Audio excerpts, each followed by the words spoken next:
Here is our host, Tian Wei. Hello and welcome to World Insight. I'm Tian Wei. Against all odds, playing out in the shadow of the pandemic, the Tokyo Olympic Games wrapped up on Sunday. Team China ended up with the second most medals in the Games. Congratulations to them. Besides China's success in medal tally, Chinese audiences were glued to the spectacle, just like many around the world. They are also glued to the drama and inspiration that unfolded in these unique games.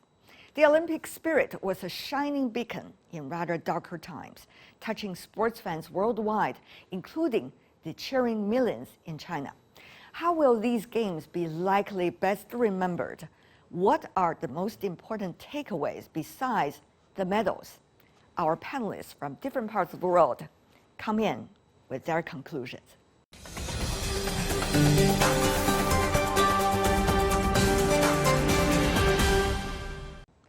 For more on the Tokyo Olympic Games, we are joined in Washington, D.C., Lisa Nerati, Director of Sport Management Programs at the George Washington University School of Business. What a pleasure to see you once again, Lisa. And in New York, we have Mike Bacco, who is the sports editor of the dailynational.com. Last but not least, in Beijing, Paul Dong, co-founder of EI Asia Cultural Business in Art and Sports. Welcome to both of you. What an Olympic Games, even though it's much smaller in scale, the performances of the athletes are absolutely dazzling. Lisa. Yes, I mean, it went off more successfully than we ever expected. And, you know, most important is that athletes got to compete and perform to their best and have that international exchange. And you saw so much fair play and sportsmanship and friendship between the athletes. And that's what's so inspirational about the Olympics. Yes, indeed. And Mr. Bacco, I mean, this is after years of delay, and also the athletes have had hardly any chances to compete against each other, particularly the top ones. Yeah, absolutely. When you think about the Olympics, you think about this idea of the Olympic ideal. What does that mean? It means that these athletes are going there and competing for their country and competing in what for many of them is the purest form of their sport. You think about so many athletes that go there, like Simon Biles in gymnastics, or some of the swimmers like Katie Ledecky, who will be name brands after they leave the Olympic Games. But there are so many athletes. 95% of these athletes compete in sports and are athletes that you don't even know who they are, except for this 2.5-week period of time. And that's when they shine. That's when not only the people of their own nation get behind them, but when you hear their inspirational stories, everyone watching rallies around them, and even the other athletes that they're competing in rally around them. And this year with this Olympic Games that have been put off for a year, that's what it really was. Paul, you know, every athlete that I talked to over the past few weeks and their coaches, they said they really cherish this opportunity. Yes, indeed. For many of them, Tokyo 2020 would be, lifetime opportunity to realize something that they designate for themselves, especially those athletes in China who don't necessarily have a wonderful life outside of, training and competing. But at the same time, many of them, most of them feel very lucky that their particular sport finally sails through the entire challenge, because at the beginning of the games, even during the opening ceremony and after it, nobody was 100% sure that all sports would proceed on time, and there was a chance that any of it could be suspended. Lisa, you talk about the sportsmanship, and that is really shining, particularly this year, with what people around the world watching. Tell me one or two moments that you remember the most. Well, Simone Biles cheering for the Chinese gymnast. You had the two gold medalists that they had to choose between doing a runoff or sharing the gold medal, and they chose to share the gold medal. Yeah, you had a Saudi Arabian playing against an Israeli, and they shook hands, they played fair, everything went well. You had, athletes multiple times where they would trip each other, fall down, and they lifted each other up and completed the competition. In a time when people talk so much about the geopolitics, that is a moment that we realize actually the world has not changed that much as the media once portrayed. Sure. The media wants to have the athletes competing and making it out as if it's a life and death type of situation. And that's why so many people had that visceral reaction when Simone Biles decided to step back. There were some segments of the media that said that she was a quitter, that she was letting herself down, her country down, her teammates down. Here's the thing, though. Those same teammates rallied around her. They understood what she was going through. Those same teammates were the first ones there that had her back and spoke to the media about what a good teammate she was, how they had all went through something like that. It's something called the twisties, where a gymnast doesn't quite feel comfortable with what they're doing. And she was very open and speaking about some of her mental health issues. So when the media looks at this competitive nature at the Olympics, what they really also should be looking at is also the team aspect of it. Even though all of these athletes are there trying to win the gold, they're also all there to support each other. You really saw it shown through with the U.S. women's gymnastics team. Paul, of course, there are a lot of stories about that too. About Chinese athletes' performance, whether the media is really catching the right moment or they're trying to exaggerate certain moments, exaggerate certain emotions, while at the same time playing down other emotions and moments. What is the role of the media this time? You used to work as a media person in sports, and now you're an observer. Tell me more about your takeaway. Well, Tianwei, we worked together, shoulder by shoulder in 2008. And now, 13 years after that in Beijing, so much has happened, has changed in the landscape of media coverage in this internet age. Social media playing such a big role now in, influencing, if not the athletes' attitude toward their own competitions, but at least their fans and the general public's attention or interest in those particular competitions. A bit different from them. I pay a lot of attention to Naomi Osaka and Simone Biles, and I pay so much attention to athletes' mental health this time around, different from all previous editions. And I try to interpret a little differently from what the Chinese people are doing, but I think it's a good experience for those teenage gymnasts who were approached by Biles and embraced by her. They were a little surprised and unprepared, but now it's a very, very useful experience for them, so that they can be more ready for such interaction next time around. There are a lot of moments that the Chinese athletes went through that actually impressed me a lot. I don't know whether I could relate to you or not, Paul. For example, the Chinese women's swimmer, came up to the Japanese women's swimmer because the latter was suffering from cancer before the Olympic Games. And the Chinese swimmer said, "I'll see you at the Asian Games," which we know will be held 1 year later. So it was a very touching moment. A lot of people did not interpret that because they didn't know what the Japanese swimmer went through and what that hug really mean. But if you know the real backstory story, it's really something.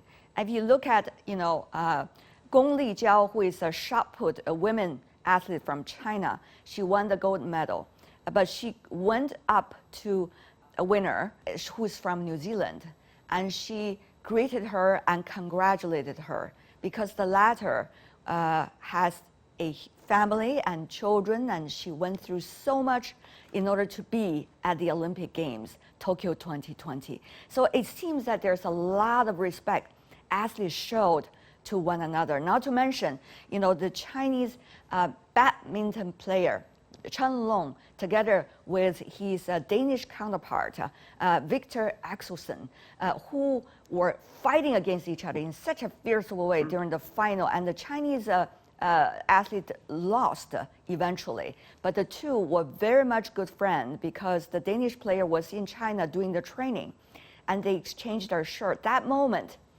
was very much appreciated. I mean, you look at the sportsmanship that's shining at that moment, despite of what the media is trying to portray it. It really makes me very touched. Lisa, I don't know, how are you feeling about those moments? Well, I must say, these are the first time that I've watched the Olympics on television versus being there since 1984. And I've cried more watching it on TV than I've ever done before, just because of the media backstories that I hear about these hardships and the friendships and the fair play and the sportsmanship. So I really do believe the media does try to capture some of that human interest. If I had it my way, we wouldn't have a gold medal count. I think that that's not what we're looking for. We're more interested in those athletes being able to achieve their greatest performance. Absolutely. And for entertainment. And sometimes we get caught up in those medal counts. How do you see that medal count, Mike? I mean, if you look at the final medal count, medal tally, the U.S. 39, China 38 in terms of gold, and other countries follow up. Yeah, absolutely. When you look at the gold medal count, 39-38, the U.S. pulling ahead just in the last day of competition with some of the newer sports coming in. Women volleyball. Yes, a very, very strong showing for the Chinese contingent, and as you mentioned, for the Japanese contingent. U.S. outstripping everyone in terms of total medal count.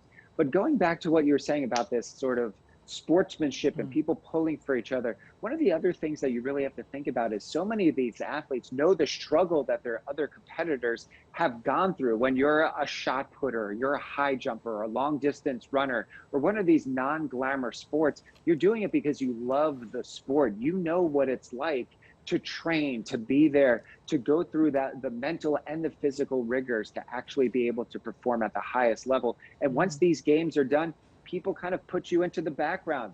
Yes, Simone Biles and the gymnastics team, or the swimmers, or the U.S. men's basketball team, they're going to be famous long after these games. But when you actually look at the true Olympic ideal, it is some of those sports, like you mentioned, the moment where we said, hey, we'll see you at the next games, or we'll see you at the next competition. It's because they have grown up together and they've competed against each other and they want to win, but they also know the struggles that each of their competitors have gone through. Let me ask you about the medal tally. If you look at the U.S. at 39 gold, China 38, the Japan doing, as the host country, doing the best job in its Olympic history. Paul, how do you see the competition in terms of numbers? When it comes to this edition, we have to acknowledge that, the two powers have very, very few disciplines to compete against each other for a gold. China only needs to do well, good enough in their own expertise events, while the U.S. to make sure that they, deliver their promises in their own powerful events. But this time around, it seems that China is probably the least affected in terms of training and preparations during the pandemic time. Yeah. But the U.S. team seems to be somewhat more affected. Do you think so, Lisa? Well, we know COVID hit China first, and they were able to shut everything down and then kind of get back to normal in China, whereas in the United States, it shut down and it took us a lot longer to get back to doing anything. And I understand that the Chinese really figured out how to allow their athletes to continue to prepare in a very focused fashion, whereas our athletes were just all split up, trying to do the best they could from their homes. I mean, working out on their own, over the phone with their coaches, etc. So it was difficult for most athletes around the world. And you can only imagine what it was like for third world countries, or, less developed countries, you could say. That's why the athletes are so much in mutual appreciation of one another, because they really understand what they went through and what the others also went through. Yeah, there's one other thing I'd like to say about the medal tally. If you really look at it, overall, what's happening is there's a great expansion of who is getting medals. I mean, you've seen more countries get their first medals. You've seen more countries get more medals. So the Philippines, Qatar. So you're spreading out that medal count as well. That's a great point. It seems that we are having some changes in terms of how the medals are being located. What is your observation, Mike? There is a changing of the guard just in terms of that the just spending the most money, having the most infrastructure is not always going to get you the most medals. The USOC would love to have that. Everyone go to Colorado Springs and train there, but the pandemic cut that off, as we were talking before. A lot of these athletes have to train on their own. A lot of these athletes couldn't train with their coaches or with their other teammates. So when you are getting into some of these specialized sports, all you do need is to have that one up and coming person who might not have been on anyone's radar, but had the ability to continue training or had a good 2-week run in a particular sport or understanding, how to make their way in that particular field and in that particular sport. I think we see it in a lot of sports where the main dominant nations and teams raise the level of other teams. The U.S. men's basketball team lost some games leading up into the qualifying round and the actual tournament. It's because that 1992 Dream Team set the stage for so many people to get into basketball all around the world. And now the U.S. is challenged every year during the Olympics, even this year with a virtuoso performance by the great Kevin Durant. They still only won by about 4 or 5 points. So the U.S. and the dominant teams and the dominant nations raise the level of everyone else. You might not see it in the particular games, but you'll see it in subsequent games to come, and I think that's what you saw this year. You do see that also in some of the strong categories that China had earlier. For example, badminton, Dongjun, you see a lot of upcoming players from different parts of the world that actually are doing really good. Table tennis, even though China got most of the titles, but you also see players coming from different parts of the world. Some are not necessarily traditionally strong, but really they are getting much better, Paul. Yes, indeed. I think that's the credit that we should pay to the Olympic Games itself throughout the history, because those Olympic success stories inspired some smaller nations or smaller territories, especially, for example, in Asia. They gradually realized that maybe the fastest way to be able to qualify for the Olympics, especially when the Olympic Games comes to an Asian country or city, people or young people from some Southeastern Asian countries would very naturally and logically pick up badminton, table tennis, because they know that not only Asian people are naturally maybe good at practicing such games and try to shot to the Olympic level, but at the same time, it's more convenient to have some of the world's best coaches help them from a neighboring country. Very true.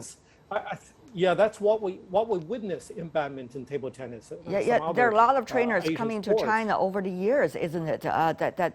Many of them have managed to get into their national Olympic team. Amazing performances from every one of them, and also they are great friends of the Chinese athletes off the court. They are, great friends, and they're speaking even Chinese because these trainers were earlier in China, Paul. Yes, indeed. I think the general Chinese public or our audience may catch that very easily. But at the same time, we also need to realize that more and more Chinese athletes are speaking English with their foreign coaches. Yeah, that's very helpful, and that will happen. We will see more such cases during the Winter Games because China so far has been so much dependent on international help or coaching to help Chinese athletes to first get to know the sports and then learn the basic skills. Yeah. And it's so much relying on international coaches. Su Bingtian, for example, the Chinese runner for 100 meters dash, has a foreign coach. So are the Chinese women swimmers. You know, their coach is earlier the world champion, but now has vowed earlier to have one gold medal for China, Team China, and he did. It's amazing, all of these stories. So once again, how do you see, you know, the issue of national pride vis-a-vis the rise of nationalism, Lisa? You're not going to get away from nationalism. I mean, we're all very proud of our countries. And for TV and commercial rights, that's a big part of it. It's part of the draw of getting people to watch the game. Right. You know, let's see if our country will win. They're the ones who put up the medal count. It's not the IOC.